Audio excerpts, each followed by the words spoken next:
Hola, buenas tardes. ¿Cómo están? En esta ocasión les traigo un tema llamado Ethernet. Ethernet es la tecnología utilizada en la capa 2, la capa que conocemos como los capa de los switches, capa de enlace de datos. Pues a continuación hablaremos de ello. Ethernet, ustedes lo pueden encontrar en el capítulo 5 de nuestro CCNA. Ahí pueden ver más información más específica. De todos modos, esto va a ser un resumen que va a dejar las cosas un poco más claras y va a dar un poco más de luces sobre la capa de Ethernet, capa de enlace de datos.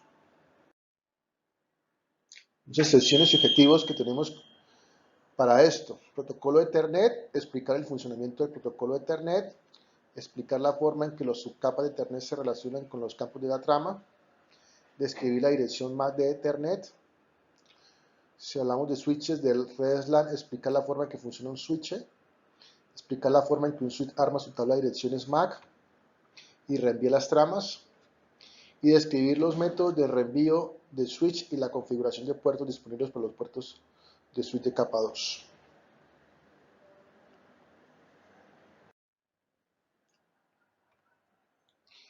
Entonces, trama de Ethernet, encapsulamiento de Ethernet. Bueno, como les comentaba anteriormente, estamos hablando de la capa de enlace de datos, la capa 2. En la capa 2 encontramos la tecnología LAN más utilizada hoy en día, definida por los estándares IEEE. Entonces, ojo, el estándar que regula este tipo de capas es el IEEE 802.2 y 802.3. Admite anchos de banda de 10 megabits por segundo, 100 megabits por segundo, 1000 megabits por segundo, 10.000 megabits por segundo, 40 gigabits por segundo y 100 gigabits por segundo. Cuando hablo de ancho de banda, estamos hablando también de velocidades que encontramos en la capa de enlace de datos. Ojo, si ustedes ven acá, vemos la capa de enlace de datos. Tenemos dos subcapas, la LLC y la MAC, y está muy relacionada con la capa física. Entonces, si ustedes se dan cuenta, Ethernet me va a regular tanto la capa enlace de datos como la capa física. Entonces, el estándar IEEE me regula eso a través de sus protocolos, en este caso estandarizados 802.2 y en este caso 802.3 cuando hablamos de la MAC. Ethernet funciona en la capa de enlace de datos y en la capa física. Ethernet depende de las dos subcapas individuales de la capa de enlace de datos, como acabo de mencionar. Hablamos de la LLC, Link Local, Link Logic, capa lógica, subcapa lógica, digámoslo así, y la capa dirección de acceso al medio, capa MAC, capa de enlace lógica. Es esta. La subcapa LLC de Ethernet maneja la comunicación entre las capas superiores e inferiores. Entonces, esta capa que encontramos acá es la que me va a manejar de aquí todo para acá arriba. ¿Vale? Entonces, es la capa, esta maneja la comunicación entre las capas superiores e inferiores. Se implementa en el software y su implementación es independiente del hardware. Un ejemplo muy claro de lo que es la LLC, o su capa de enlace lógica, esa es que es lo que conocemos como los drivers. Cuando instalamos una tarjeta de red inalámbrica o física o algún elemento que queramos comunicarnos con la red, ese driver, ese software es el que interactúa con nuestro sistema operativo. Eso es lo que conocemos como los drivers, ¿vale? Entonces ahí está actuando nuestra capa lógica, a su capa lógica. La subcapa MAC es la capa inferior, entonces hablamos de la MAC, de enlace de datos, además se implementa mediante hardware, generalmente en la NIC de la computadora. Entonces, cuando hablamos de la capa, subcapa MAC, un ejemplo muy claro en nuestra tarjeta de REC o NIC, Network Interface Card, la NIC, nuestra tarjeta de red. Entonces, hablamos del hardware del equipo. Entonces, hablamos del hardware y hablamos del software. Entonces, cuando hablamos de software, estamos hablando de la LLC, cuando hablamos de hardware, estamos hablando de la MAC. La subcapa MAC tiene dos responsabilidades principales: encapsulamiento de datos y control de acceso al medio. ¿Qué es eso de control de acceso al medio? Pues control de acceso al medio es la que se encarga, por ejemplo, de esta tarjeta de red, es esa interfaz. Por ejemplo, si es inalámbrica, pues acceso al medio, en este caso el espacio, el aire, ¿cierto? Para poder comunicarse a través de ondas electromagnéticas. O si hablamos, en este caso, de una red cableada, fibra, entonces estamos hablando de fibra, un coaxial, un cable UTP conectados a nuestra tarjeta de red de computador o switch o lo que sea. En este caso estamos hablando de capa de acceso al medio, en este caso física. Estamos hablando de, por ejemplo, que tiene acceso, por ejemplo, a impulsos eléctricos, como se traducen, o si en este caso hace de luz, estamos hablando de fibra óptica. El encapsulamiento proporciona tres funcionalidades principales. Entonces, cuando hablamos de encapsulamiento, estamos hablando de que la información va a ir encapsulada, ¿cierto? Y en este caso le va a poner un subsello, en el cual va a decir esta capa MAC, esta capa enlace de datos tiene el sello de que es una capa 2, ¿cierto? Y va a tener las siguientes características: delimitación de tramas, direccionamiento y detección de errores.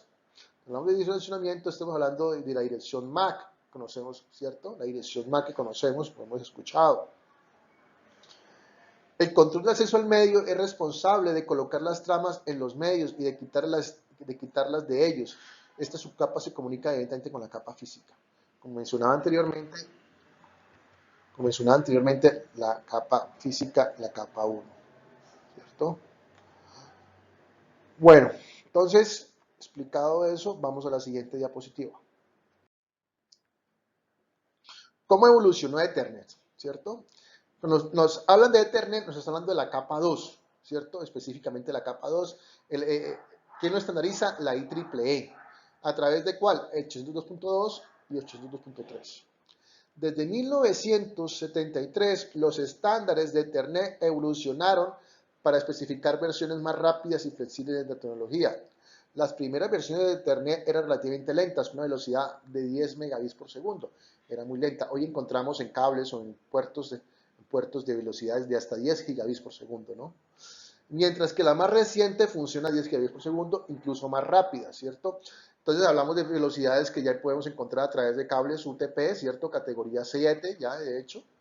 Velocidades mucho más rápidas, o si hablamos de fibra óptica, velocidades también mucho más rápidas, ¿no? Los campos de la trama Ethernet. Entonces, esta trama, que es la que encontramos en la capa 2, en el modelo OSI, entonces esa trama está correspondiente con los siguientes campos. Tenemos un preámbulo, tenemos una dirección MAC de destino, dirección MAC de origen, EtherType, datos y FSC. Vamos a explicar un momentico qué es ellos. Entonces, el tamaño mínimo de una trama Ethernet y la asignación MAC de destino a FSC, corrección de errores, es de 64 bytes y el máximo es de 1518 bytes. O sea, el máximo longitud que puede tener una capa MAC es de 1518 bytes. Las tramas menos de 64 bytes se consideran fragmentos de colisión o tramas cortas, o sea, son tramas que han tenido errores, se han cortado y se descartan automáticamente por las estaciones receptoras. Las tramas de más de 1500 bytes de datos se consideran jumbos o tramas bebé gigantes. Entonces, ni la una ni la otra. Por eso siempre hay que tener el límite de 64 a 1518. Si el tamaño de una trama transmitida es menor que el mínimo o mayor que el máximo, el dispositivo receptor descarta la trama. ¿Sí? La descarta.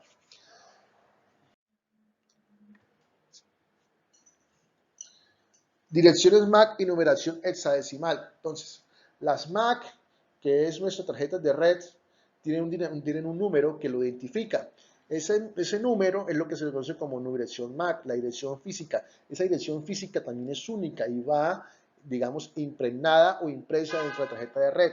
Una dirección MAC de Ethernet es un valor binario de 48 bits expresado como 12 dígitos hexadecimales, o sea, 4 bits por dígito hexadecimal. Aquí tenemos lo siguiente. Si ustedes vemos la tabla, vemos que un decimal es los números que conocemos del 0 al 15. Los binarios que son números de ceros y unos, son ceros y unos, ceros y unos, ceros y unos, y los números hexadecimal, que son alfanuméricos. Los hexadecimales van de 0 a 9 y de A a la F, ¿cierto? Y si ustedes ven una tabla, la que representa un número hexadecimal, un 0, para un binario son 4 ceros, para un decimal es lo mismo, un 0. Pero por ejemplo, si miremos por ejemplo el 7. El 7 lo que corresponde a un número binario y el 7 lo que corresponde a un número decimal, que es el mismo. Si hablamos, por ejemplo, de la A ya es 10-10 en binario y en decimal es correspondiente al 10. Si hablamos, por ejemplo, del F, el F son 4 unos. Eso me corresponde a un binario, 4 unos, 4 bits unos.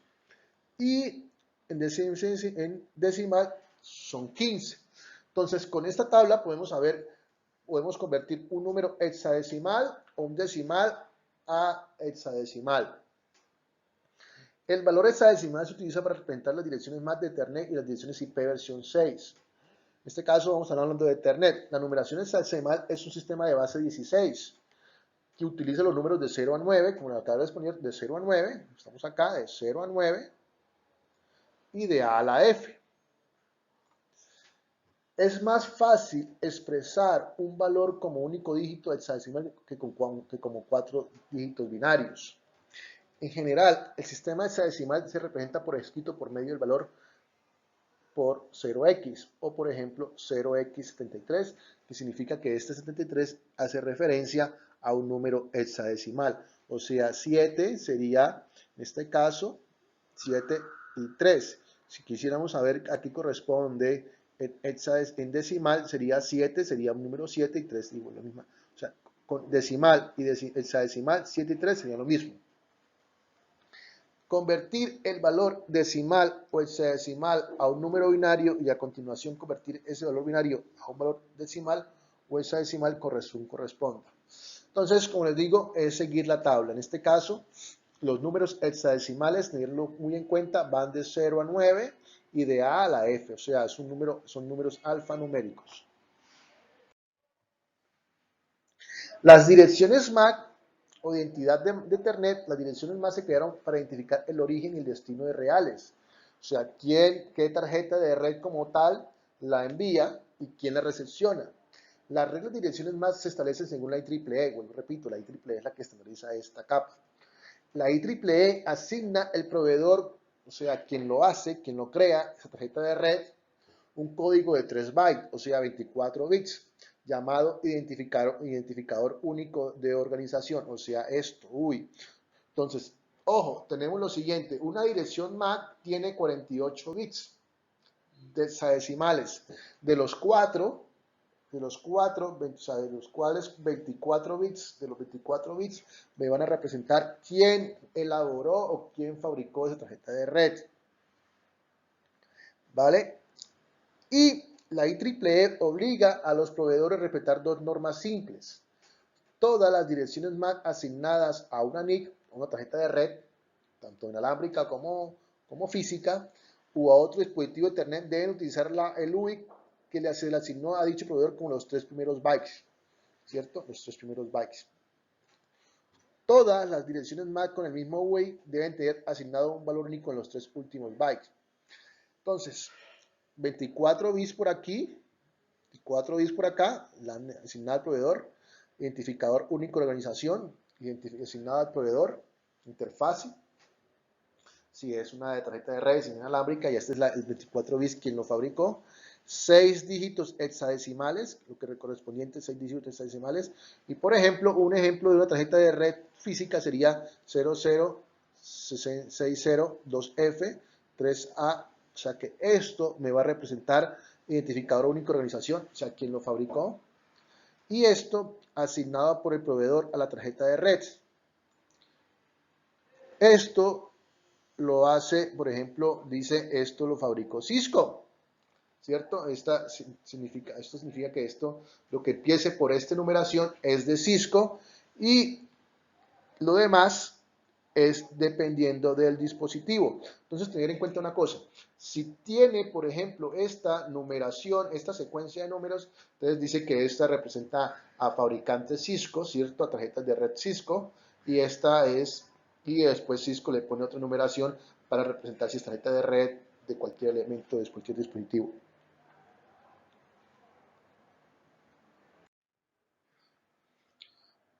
Procesamiento de tramas, ¿qué es eso? En general, la dirección MAC se denomina dirección grabada vía, ¿cierto? También llamada o grabada o vía, o sea, entonces tiene los dos nombres. La dirección MAC se denomina dirección grabada vía, es decir, la dirección está codificada en el chip de la ROM permanente, está grabada y permanente en el chip de la tarjeta de red. ROM significa memoria de solo lectura, o sea que no se puede borrar. Cuando la computadora arranca, lo primero que hace la NIC es copiar la dirección MAC de la ROM a la RAM.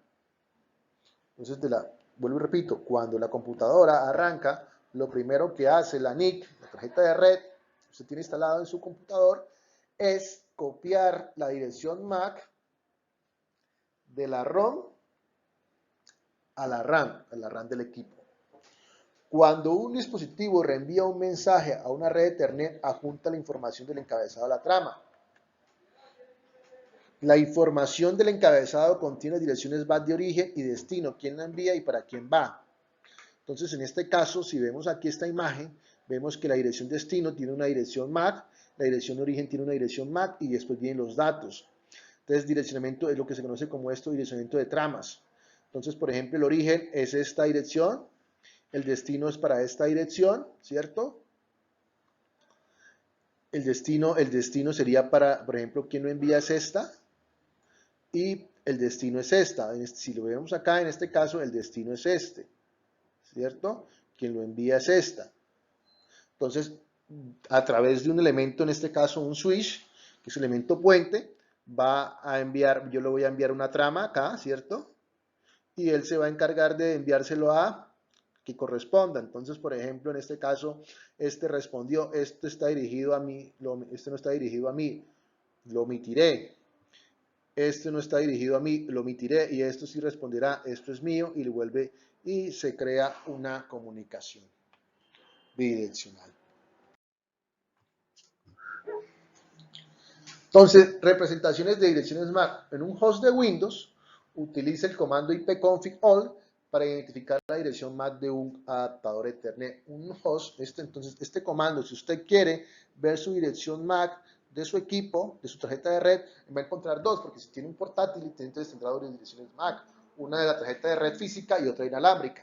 Entonces, para identificarlo, a través de este comando, identificará las direcciones MAC. Según el dispositivo y sistema operativo, puede ver varias representaciones de dispositivos Mac. Por ejemplo, lo puede ver así, lo puede ver con dos puntos o lo puede ver con un solo punto. Normalmente en Windows lo vamos a ver de esta forma.